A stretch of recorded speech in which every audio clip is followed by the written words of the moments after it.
किछि टफ नाही आत्मिक लाइफ रे किंतु डेविल आपनकर माइंड रे टफ कहि के रखि दैछि। किछि टफ नाही आपनकर लाइफ रे प्रत्येक जिंस इजी अटे किंतु खाली आपण किछि विषय को जानिबार अछि, किछि विषय ऊपर आपन को सिखिबार अछि। जदि रूल्स रेगुलेशन जानि देला आत्मिक जीवन रे आपण परिपक्व हेबा पे आपन को टाइम दरकार ही नै। आपण आराम से परिपक्वता अवस्था को जिबे। प्रत्येक समय निजर इनर वॉइस को सुनिबे। प्रत्येक समय आपनकर आंतरिक पुरुषर आवाज को आपण सुनिबे।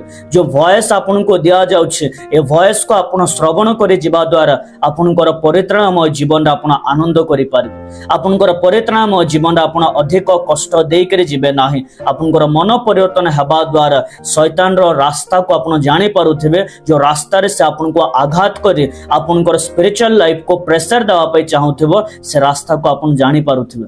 गोटे व्यक्ति परित्राण प्राप्त होला परे मध्य ताको आवश्यक मन परिवर्तनता।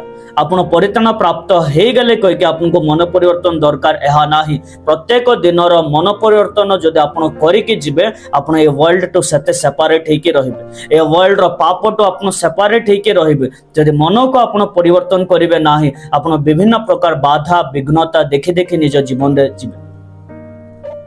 सबले शैतान आपन को ना को मिस्टेक सहित कनेक्ट करवा